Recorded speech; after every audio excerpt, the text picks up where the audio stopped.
What's up, guys? Happy 2023.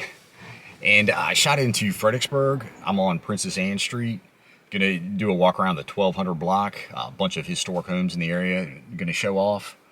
And wanted to give a shout out to Steve, new Patreon subscriber. And I know you used to live in Fredericksburg, so hopefully you enjoy this one. But yeah, I'll be back out here in the future. As you go further down, there's a bunch of historic churches, buildings, banks. So yeah, I'll be making more videos. Anyway, gonna check this place out.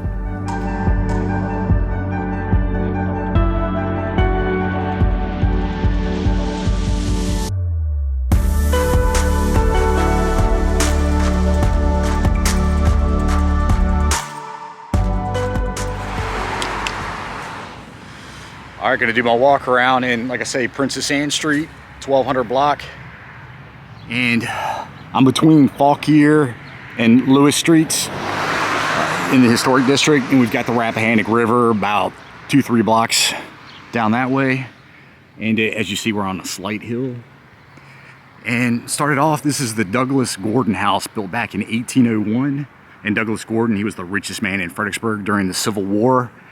And part of the Gordon family, you may have heard me talk about them before. If you'd watched maybe my Falmouth video, his father's Basil Gordon, thought to be one of America's first millionaires.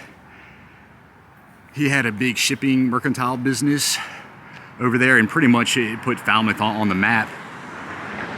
And you see a stone wall right there. Yeah.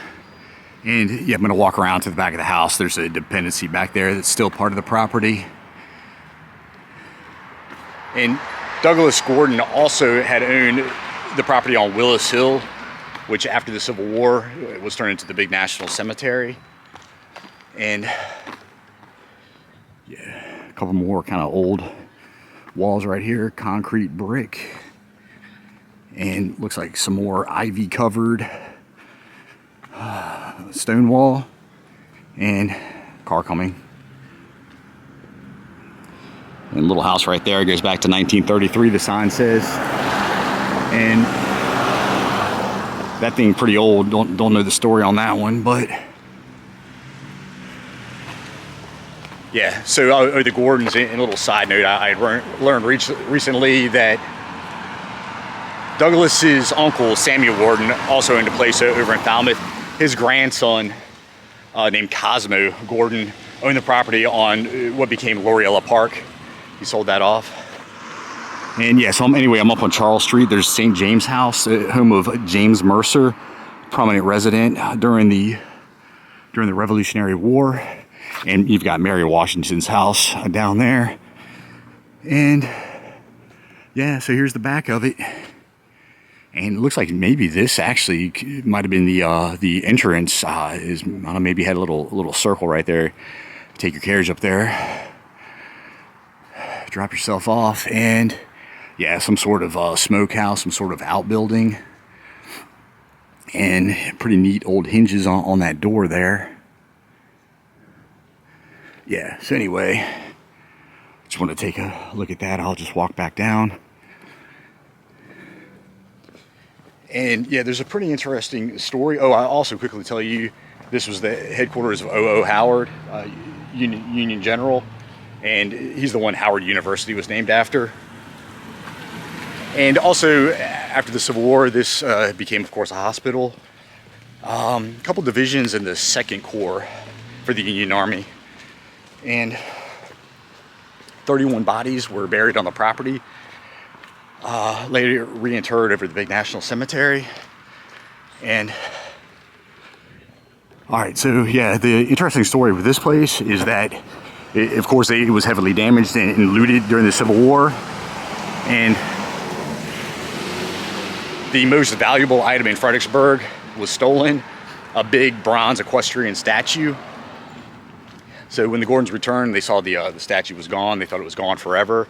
But about a year later, Douglas's wife's sister-in-law, who lived up in Baltimore, was at some sort of social gathering, and she heard somebody say that they had a bronze statue that had been stolen from Fredericksburg. She put two and two together and realized that that was her sister-in-law's statue. So she happened to be friends with Abraham Lincoln's physician. Walk up here. Yeah, so she contacted the physician who contacted Abraham Lincoln. Abraham Lincoln got a guy in the War Department to order some sort of proclamation. Looks like it's some water treatment building now. But order a proclamation making him give the statue back to the Gordon. So yeah, pretty interesting story involving Abraham Lincoln.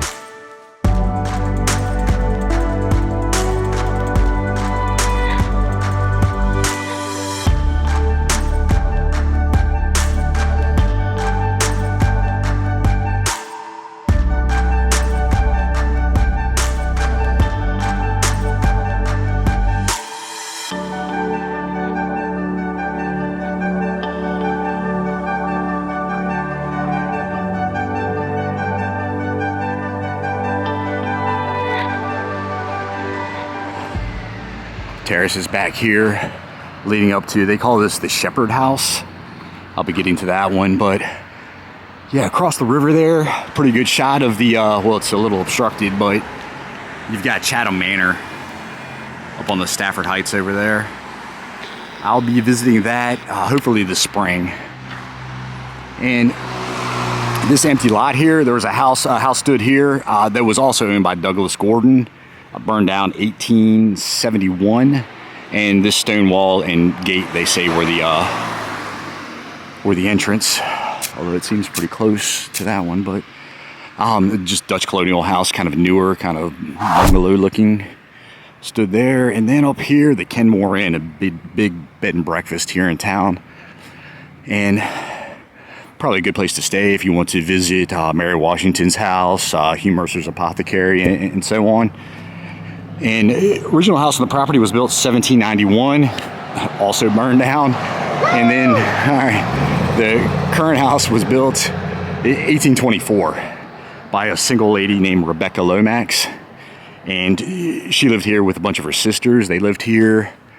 They kept the property up until 1856, when it was built by it was purchased by Thomas Knox.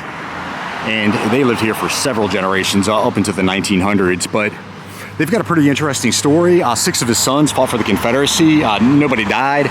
All the women had left town. And when they returned, of course, the house was heavily damaged.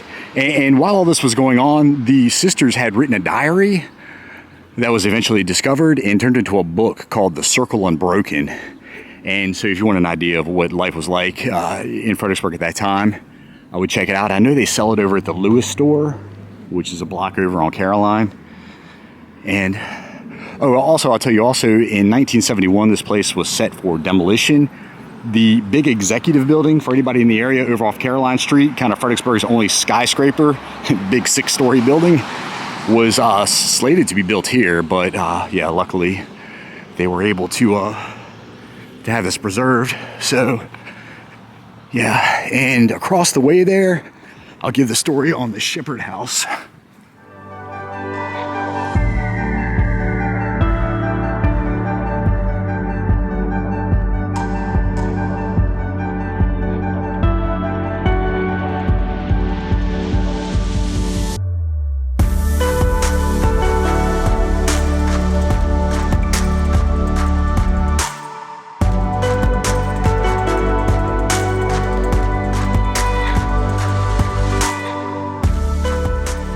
Last house on the block here, and you can tell, I'm sure this was the original portion of the house. I'm sure that would have been an add-on, and they added the hyphen there in between. But yeah, they call this one the Sheppard House. It was completed 1814. It was lived in by a guy named George Sheppard. But the original house on the property, I don't have the date. It goes back to the mid-1700s, and it was lived in by Fielding Lewis. And he's the one that owns Kenmore, big plantation, a couple blocks over off Washington Avenue. And yeah, he lived here when he first moved to Fredericksburg, and when he was married to Catherine Washington, that would be George Washington's cousin. She died young. Then he ended up marrying Betty Washington, George Washington's sister. And yeah, he lived with Betty over at Kenmore. Yeah, pretty nice house. Maybe I'll just kind of walk around the side. But yeah, so house burned down, big fire, 1807. The new house, like I say, was completed 1815. It was eventually lived in by George Sheppard. And then a resident lived here named Lizzie Alsop. Concrete wall looks kind of newer, and I wonder if this is part of the... I'll walk down and take a look at this.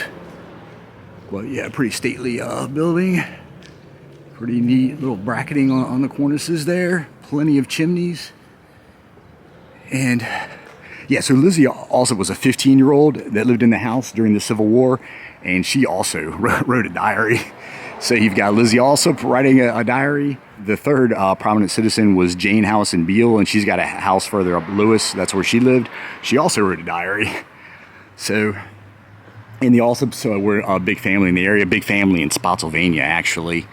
If anybody's familiar with a house called LaView, it's over there off 17 near the new train station out in Spotsylvania. A big house they owned out there. They owned a plantation out in Spotsylvania called Breezeland that eventually became Breezewood Breezewood subdivision. And then they also owned a place called Cortland out closer to the Spotsylvania courthouse. And there's a Cortland High School out there. I don't know for sure. That's why where they came up with the name. But anyway, yeah, just some random information. Like I say, more of those terraces back there. They possibly went all the way down to the river. And right here, some bricks. People gave donations. And right here is the Lewis store. This is a good place to check out if you want to get a copy of any of those diaries I've been talking about. So, all right, guys, that's going to wrap this one up. Like I say, I'll be back out here to knock out a couple more blocks. So, see you on the next one. Oh, and here's the back. Some stairs right up there.